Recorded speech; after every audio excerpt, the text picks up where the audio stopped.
అమెరికాలో ఎన్నికల సందర్భంగా ఇజ్రాయిల్లో మారణహోమం సృష్టించాలని ఇరాన్ భారీ కుట్రకు రంగం సిద్ధం చేసిందన్న వార్తల నేపథ్యంలో అమెరికా అలర్ట్ అయినట్లు తెలియవస్తోంది. ఇజ్రాయెల్కు భారీగా ఆయుధాలను పంపించుతోంది. ఈ మేరకు అమెరికా ప్రకటన కూడా చేసేసింది. అయితే ఇరాన్ గనుక ఇజ్రాయెల్పై దాడి చేస్తే ఇజ్రాయెల్ వేసే బాంబులతో ఇరాన్ శ్మశానం అవ్వడం ఖాయమా? అంతటి శక్తివంతమైన బాంబులను అమెరికా ఇజ్రాయెల్కు పంపనుందా? అమెరికా ఎన్నికలలోపే ఈ దాడి చేస్తారా, లేదంటే ఎన్నికల తర్వాత చేస్తారా? ఇజ్రాయెల్ మీద దాడి చేయాలి అనుకుంటున్న ఇరాన్ ప్లాన్ ముందుకు తీసుకెళ్తుందా, లేదంటే తోక ముడుస్తుందా?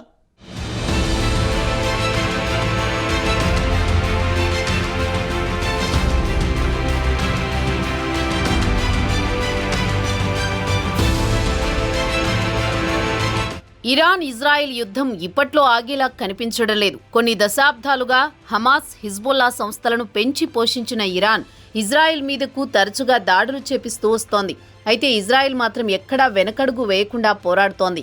హమాస్, హిజ్బుల్లా మిలిటెంట్లను హతమారుస్తూ తమ దేశ ప్రజలను కాపాడుకుంటోంది ఇజ్రాయెల్. అయితే సిన్వార్, హానియా, నస్రల్లా లాంటి మిలిటెంట్ సంస్థల చీఫ్లను ఇజ్రాయెల్ వరుసగా అంతమొందించడంతో గత అక్టోబర్ 1వ తేదీన నేరుగా ఇరాన్ రంగంలోకి దిగి ఇజ్రాయెల్పై బాంబుల వర్షం కురిపించింది. అయితే ఇరాన్ ప్రయోగించిన మిస్సైల్స్ అన్నింటినీ గాల్లోనే పేల్చివేసింది ఇజ్రాయెల్. ఇక ఆ తర్వాత మొన్నటికి మొన్న ప్రతీకారం తీర్చుకుంది ఇజ్రాయెల్. ఇరాన్ మీదకు వందల మిసైళ్లు ప్రయోగించింది. అయితే ఇజ్రాయెల్ దెబ్బకు ఇరాన్కు భారీ నష్టం వాటిల్లినట్లు అంతర్జాతీయ నిపుణులు ఇప్పటికే స్పష్టం చేసిన సంగతి తెలిసిందే. ఇక ప్రతిదాడి చేసేందుకు రగిలిపోతున్న ఇరాన్, ఇజ్రాయెల్ మిత్రదేశమైన అమెరికా ఎన్నికలకు ముందే ఇజ్రాయెల్ మీద భారీగా అటాక్ చేయాలని కుట్ర పన్నినట్లు ప్రపంచవ్యాప్తంగా చర్చనీయాంశమైన సంగతి తెలిసిందే. ఎందుకంటే అమెరికా మొదటి నుంచి ఇజ్రాయెల్కు సపోర్టుగా ఉంటూ వస్తోంది. అదేవిధంగా ఇజ్రాయెల్ పోరాటానికి కావలసిన టెక్నాలజీ, అదేవిధంగా ఆయుధ సంపత్తిని అమెరికా అందిస్తోంది. దీంతో అమెరికా మీద పగతో రగిలిపోతోంది ఇరాన్. అమెరికాకు హెచ్చరిక అన్నట్లుగా ఆ దేశంలో జరగబోయే ఎన్నికలకు ముందే ఇజ్రాయెల్ మీద దాడి చేసి ఒక వార్నింగ్ సందేశం పంపించాలి అనుకుంది ఇరాన్. ఆ కుట్ర బయటకు పొక్కడంతో అమెరికా అప్రమత్తమైంది. ఇజ్రాయెల్కు భారీగా ఆయుధాలను పంపుతోంది అమెరికా. ఈ మేరకు ఇప్పటికే ప్రకటన కూడా చేసింది. మరి ఇజ్రాయెల్ మీద ఇరాన్ దాడి చేస్తే ఇరాన్ మొత్తం శ్మశానంగా మారిపోవడం ఖాయమా అంటూ శక్తివంతమైన బాంబులు అమెరికా ఇజ్రాయెల్కు పంపబోతోందా? ఇప్పుడు ప్రపంచాన్ని టెన్షన్ పెడుతున్న ప్రశ్నలు ఇవే.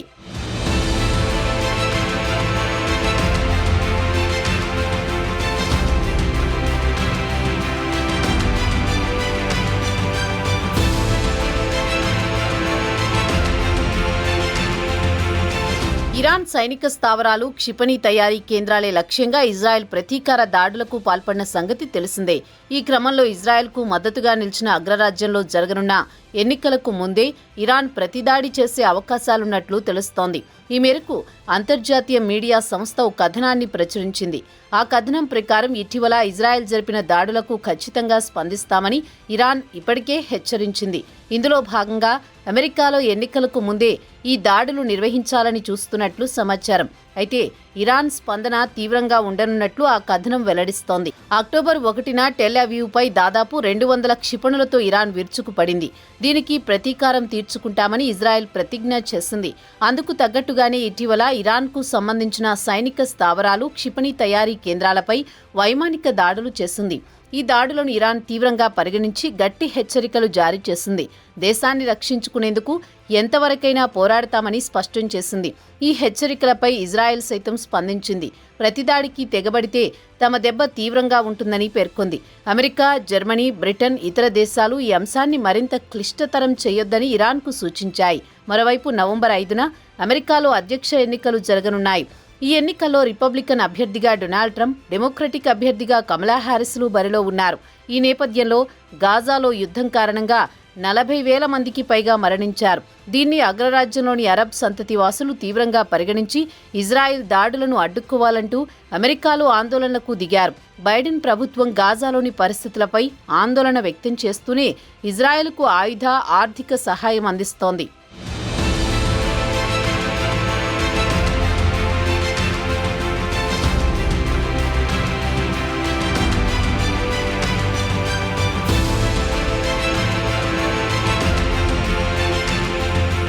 పశ్చిమాసియాలో ఉద్రిక్తతలు రోజురోజుకి పెరిగిపోతున్నాయి.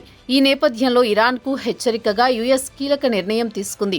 ఆ దేశం నుంచి మరింత సైనిక సామాగ్రిని ఇజ్రాయెల్కు తరలిస్తున్నట్లు పేర్కొంది. ఈ మేరకు పెంటగాన్ అధికార ప్రతినిధి మేజర్ జనరల్ పాట్ రైడర్ ఈ విషయాన్ని వెల్లడించారు. ఇరాన్, దాని మద్దతుదారులు అమెరికన్ పౌరులను, సిబ్బందిని టార్గెట్ చేస్తే వారిని రక్షించేందుకు మేము అవసరమైన అన్ని చర్యలు తీసుకుంటామన్నారు. వచ్చే నెలలో కొత్త ఆయుధాలను తరలించబోతున్నట్లు తెలిపారు. ఇక తాజాగా తరలిస్తున్న సైనిక సామాగ్రిలో దీర్ఘశ్రేణి B-52 బాంబర్ ఎయిర్ క్రాఫ్ట్లు, బాలిస్టిక్ క్షిపణులను ధ్వంసం చేసే మిషన్లు ఉంటాయని అమెరికా చెప్పుకొచ్చింది. కాగా ఇటీవల terminal high altitude area defence బ్యాటరీతో పాటు సైనిక దళాలను ఇజ్రాయెల్కు పంపుతున్నట్లు ప్రకటించింది. ఈ క్రమంలోని మరిన్ని ఆయుధాలు పంపేందుకు రెడీ అయ్యింది. యుఎస్ మరింత ఆయుధ సంపత్తిని ఇజ్రాయెల్కు అందించడంతో పశ్చిమాసియాలో ఉద్రిక్తతలు మరింత తీవ్రతరమయ్యే అవకాశం ఉంది.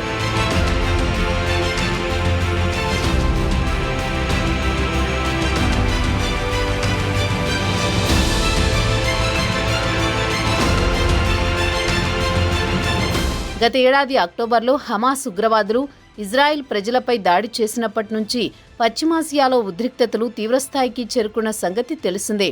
ఆ సమయంలో హమాస్ ఉగ్రవాదులే లక్ష్యంగా గాజాపై దాడి మొదలుపెట్టిన ఇజ్రాయెల్ డిఫెన్స్ ఫోర్స్ ఆ ప్రాంతాన్ని తూట్లు పొడిచేసింది. హమాస్ అగ్రనాయకత్వాన్ని మట్టుబెట్టింది. అనంతరం హెజ్బొల్లా ఉగ్రవాదులపైన ఇజ్రాయెల్ దృష్టి పెట్టింది. హెజ్బొల్లా అగ్రనాయకత్వాన్ని మట్టుబెట్టింది. ఇప్పుడు ఇజ్రాయెల్ పైన ఇరాన్ కారాలు మిరియాలు నూరుతూ సరికొత్త ప్రణాళికలు సిద్ధం చేస్తుందని అంటున్నారు. ఇప్పటికే ఇజ్రాయెల్లో ఎక్కడెక్కడ దాడి చేయాలనే విషయాలపై ఓ అవగాహనకు వచ్చిన టెహ్రాన్ అమెరికా అధ్యక్ష ఎన్నికల లోపుగా లేదంటే ఎన్నికలు అయిపోయిన తరువాత గానీ పని మొదలు పెట్టాలని భావిస్తోందని అంటున్నారు. ఏదేమైనా దాడి మాత్రం ఖచ్చితంగా చేయాలని ఇరాన్ భావిస్తోందని అంటున్నారు.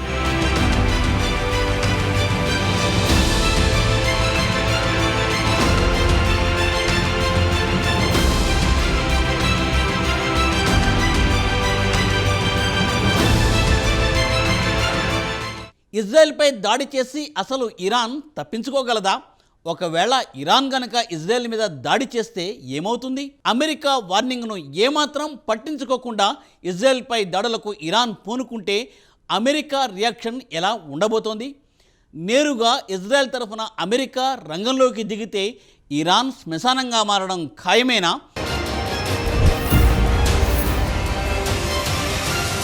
ఇజ్రాయెల్ పోరాటానికి ప్రతీకగా నిలిచిన దేశం తమ జోలికి వస్తే ఎంతటి వారినైనా తిప్పికొట్టే సామర్థ్యం ఇజ్రాయిల్ సొంతం. పోరులోనే పుట్టి పోరాటంతోనే ఎదిగింది ఇజ్రాయిల్. యుద్ధమే ఊపిరై, అస్తిత్వమే ఎజెండాగా చుట్టూ శత్రువులు ఉన్నా తగ్గకుండా విరవకుండా నెగ్గుకుంటూ ముందుకు వెళ్తోంది. ఇంకోవైపు ఇజ్రాయిల్ అస్తిత్వాన్ని గుర్తించేందుకు కూడా ఇష్టపడని ఇరాన్ ఇజ్రాయిల్పై దాడులు చేయిస్తోంది. అసలు ఇంకా ఎన్నాళ్ళు ఈ యుద్ధం కొనసాగనుంది? దీనికి అంతం లేదా? అమెరికా కనుక నేరుగా ఇజ్రాయెల్ తరఫున రంగంలోకి దిగితే ఆ తర్వాత ఏం జరగబోతోంది?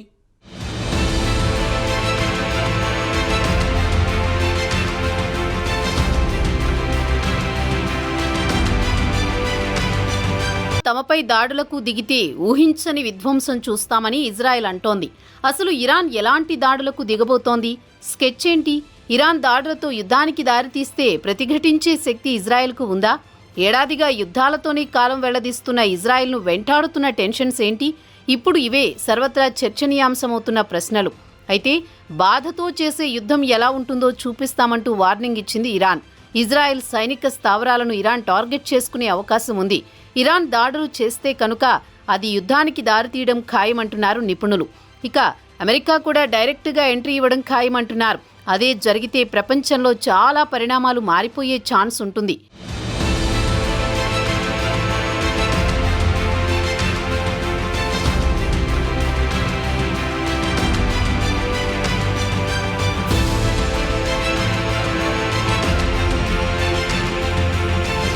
ఒకవైపు హమాస్, హిజ్బుల్లా, హౌతీ మిలిటెంట్లు, ఇంకోవైపు ఇరాన్. ఇలా అందరి మీద యుద్ధం చేయడానికి ఇజ్రాయెల్కు భారీగా ఆయుధాలు, సైనికులు కావాలి. ఆర్థికంగా కూడా యుద్ధం కోసం చాలా ఖర్చు చేయాల్సి ఉంటుంది.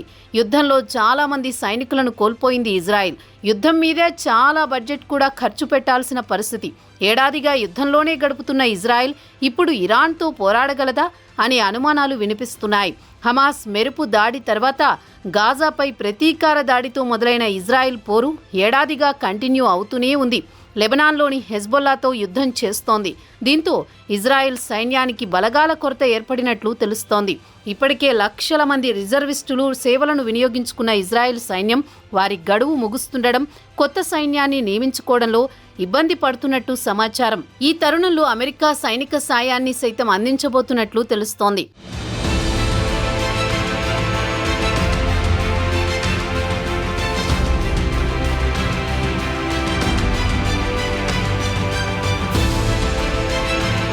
ఇజ్రాయెల్కు సపోర్టుగా యుద్ధంలోకి అమెరికా నేరుగా దిగితే ప్రపంచం రెండుగా చీలిపోవడం ఖాయం.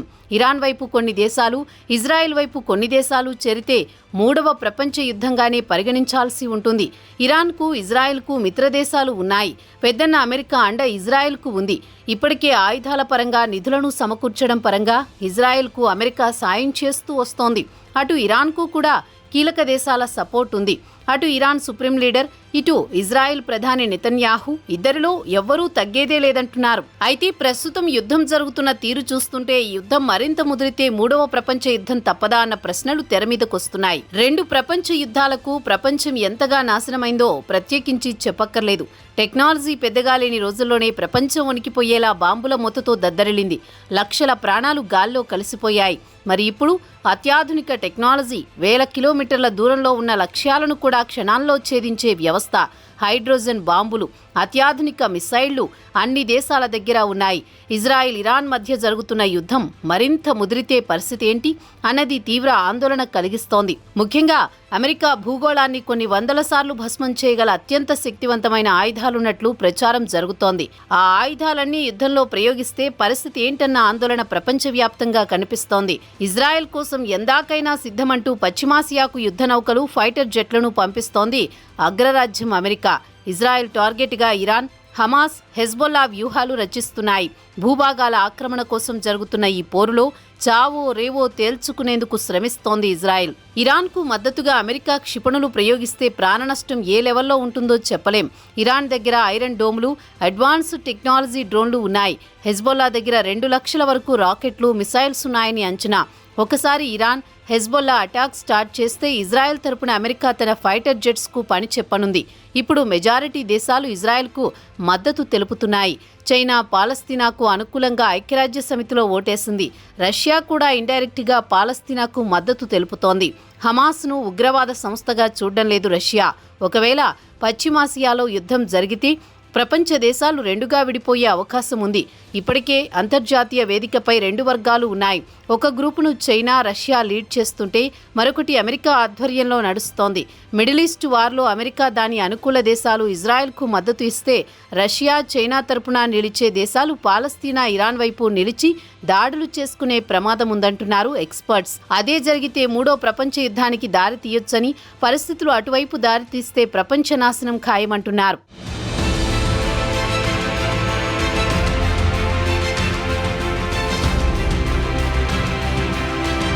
ఇరాన్తో పాటే తమను చావు దెబ్బతీసిన ఇజ్రాయెల్ అంతు చూసేందుకు హమాస్, హిజ్బొల్లా సంస్థలు తహతహలాడుతున్నాయి. హమాస్ కూడా మళ్లీ శక్తిని కూడదీసుకుని ఇజ్రాయెల్ మీద దాడి చేసేందుకు ఏర్పాట్లు చేసుకుంటున్నట్లు తెలుస్తోంది. ఇక హిజ్బొల్లా అయితే కొత్త చీఫ్ను కూడా నియమించుకుంది. మిగిలిన సంస్థలకు హెజ్బొల్లాకు తేడా ఏమంటే ప్రపంచంలోని పలు దేశాలకు లేని ఆయుధాలు వీరి వద్ద ఉన్నాయి. క్షిపణులు, రాకెట్లు మాత్రమే కాదు, సునిశ్చిత శిక్షణ పొందిన వేలాది మంది ఫైటర్లున్నారు. నస్రల్లాను హతమార్చిన వైనంపై హెజ్బొల్లా తీవ్రంగా రగిలిపోతోంది.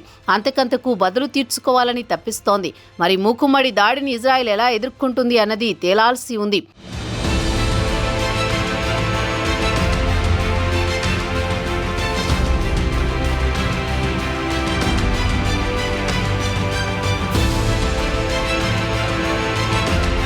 ఇజ్రాయెల్ను మట్టుపెట్టాలని హమాస్, హిజ్బొల్లాలను ముందు ఉంచి వెనుక తాను కీలక పాత్ర పోషిస్తూ ఇరాన్ నడుపుతున్న నరమేధానికి అంతు పొంతు లేకుండా పోతోంది. ఇరాన్ను ఢీకొట్టేందుకు, అదేవిధంగా ఇరాన్ను పెంచి పోషిస్తున్న ఉగ్ర సంస్థలను అంతం చేసేందుకు ఇజ్రాయెల్ కూడా కొన్ని సందర్భాల్లో అమాయకుల ప్రాణాలు పోవడానికి కారణమవుతోంది. హిజ్బుల్లా, హమాస్ మిలిటెంట్లు ఫలానా చోట ఉన్నారు అన్న సమాచారంతో ఆ టార్గెట్లపై బాంబు దాడులు చేస్తూ ఉండడంతో కొంతమంది అమాయకుల ప్రాణాలు కోల్పోతున్నారు. గత ఏడాది హమాస్ ఏ విధంగా అయితే ఇజ్రాయెల్లో వందలాది మంది అమాయకుల ప్రాణాలను బలిగొందో అందరికీ తెలిసిందే.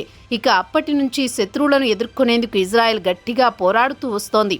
ఈ క్రమంలో ఇజ్రాయెల్ దాడుల్లో చాలా మంది అమాయకుల ప్రాణాలు కోల్పోతున్నారు. ఇది ఇలాగే కంటిన్యూ అయితే ఎన్ని వేల లక్షల ప్రాణాలు గాలిలో కలిసిపోవాలి, ఎంతమంది అమాయకులు బలవ్వాలి అన్నది అందరినీ తీవ్ర ఆలోచనకు గురిచేస్తున్న ప్రశ్నలు.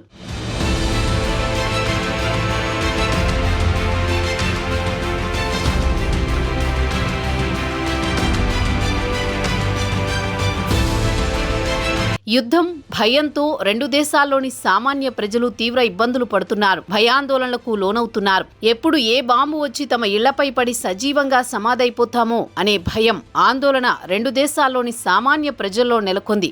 అయితే ఈ యుద్ధానికి ఇప్పుడే ముగింపు పడే అవకాశం కనిపించడం లేదు. ఇది ఇంకా తీవ్ర రూపం దాల్చే పరిస్థితులే కళ్ల ముందు కనిపిస్తున్నాయి. ఇజ్రాయెల్పై ఇరాన్ దాడులతో విరుచుకుపడితే మాత్రం ఖచ్చితంగా ఇజ్రాయెల్ ఈసారి గట్టిగా ప్రతిదాడులు చేస్తుంది. అప్పుడు యుద్ధం నెక్స్ట్ లెవెల్కు చేరడం ఖాయం. వారు ముదిరి అణ్వాయుధాలు పేలితే ప్రాణ ఆస్తి నష్టం భారీగానే ఉంటుంది. హిరోషిమా, నాగసాకీలు ఇంతవరకు కోలుకోలేదు. అణుబాంబుల కంటే ప్రమాదకరమైన హైడ్రోజన్ బాంబులు, అత్యాధునిక శక్తివంతమైన బాంబులు ఒక్కటి పేలినా చాలు, దేశాలకు దేశాలే తుడిచిపెట్టుకుపోయే ప్రమాదముంది. చూడాలి మరి ఇరాన్ ఇజ్రాయెల్ యుద్ధం ఏ మలుపు తిరుగుతుందో అన్నది.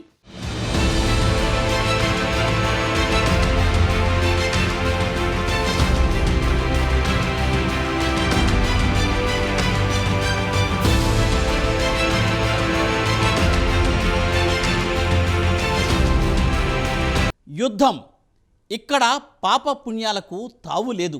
ఎందుకంటే రెండు దేశాలు యుద్ధం చేసుకునేటప్పుడు తమదే ఆధిపత్యం కావాలని పోరాడుతూ ఉంటాయి. ఈ క్రమంలో ఎంతోమంది అమాయకుల ప్రాణాలు గాలిలో కలిసిపోతూ ఉంటాయి. ఇరువైపులా వందల వేల మంది ప్రాణాలు కోల్పోతూ ఉంటారు. ఇక్కడ పాపం ఏది, పుణ్యం ఏది అనేది చర్చించడానికి ఏమీ లేదు. మరి ఇరాన్ ఇజ్రాయిల్ యుద్ధం ఇంకా మున్ముందు ఏం మలుపులు తీసుకోనుంది, ఇంకెంతమంది అమాయకుల ప్రాణాలు గాలిలో కలిసిపోవాలి అన్న విషయాలు కాలమే తేల్చాలి.